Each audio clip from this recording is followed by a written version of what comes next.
સામેથી કોઈ ગળું પકડે છે તો છોડાવવાની રીતો, આપણું ગળું પકડાયેલું છે ત્યારે આપણે કેવી રીતે છોડાવવું એ સમજીએ.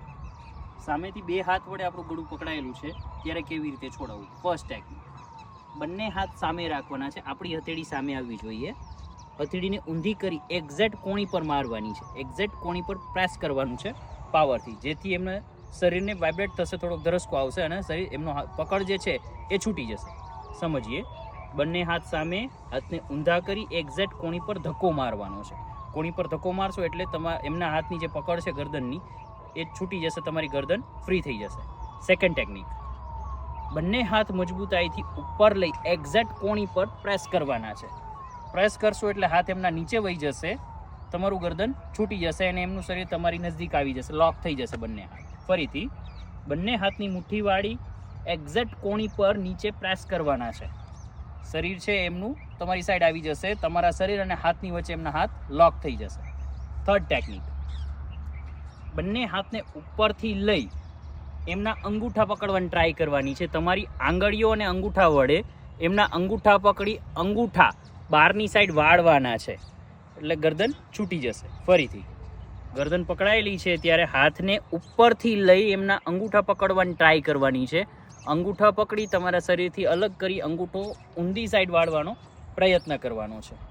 ફોર્થ ટેકનિક, કોઈ મજબૂત સાઈડ, તમારો જમણો હાથ અથવા ડાબો હાથ, જે પણ હાથ મજબૂત છે એ હાથની કોણી વડે સામેવાળાના તે જ સાઈડની કોણી પર મારવાનું છે. ડાબા હાથની કોણી વડે અથવા જમણા હાથની કોણી વડે મજબૂત સાઈડથી કોણી પર મારવાનો પ્રયત્ન કરી કોણી પર મારી હાથ છોડાવવાનો છે, પાવરથી મારવાનું છે.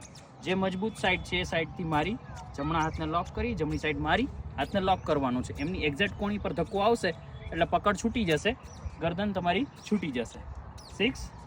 છઠ્ઠી રીત, સિમ્પલી ગરદન નીચે ઝુકાવી થોડો પગ પાછળ ખેંચી એમના હાથની નીચેથી નીકળી જવાનું છે, રાઉન્ડ થવાનું છે. ફરીથી થોડી ગરદન ઝુકાવી તમારો જે સાઈડ તમારે ફરવાનું છે એ સાઈડનો પગ પાછળ ખેંચી એમના હાથ નીચેથી રાઉન્ડ થઈ જવાનું છે. જ્યારે ફરશો ત્યારે એમના હાથ ઊંધા નહીં થઈ શકે અને તમારી ગરદન છૂટી જશે.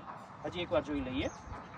ગરદન દબાણ નીચે નમાવી, જે સાઈડ જવાનું છે હાથ પગ પાછળ ખેંચી હાથની નીચેથી રાઉન્ડ કરી લેવાનું છે. આ સામેથી ગરદન પકડે છે બે હાથ વડે તો છોડાવવાની રીત. હવે પાછળથી હવે તમારું માથું પકડે છે અથવા વાળ પકડે છે તો કેવી રીતે છોડાવવા એ રીત.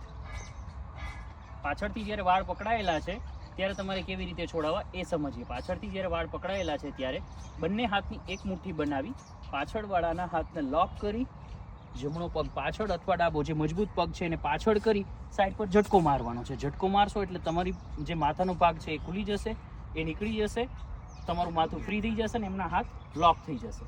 ફરીથી સમજીએ.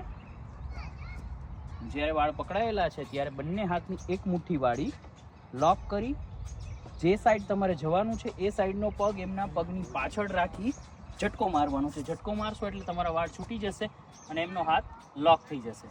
આ પાછળથી વાળ છોડાવવાની અથવા પાછળથી ગરદન છોડાવવાની રીત છે. સામેથી ગરદન છોડાવવાની 6 રીત અને પાછળથી વાળ છોડાવવાની 1 રીત આપણે કમ્પ્લીટ કરી.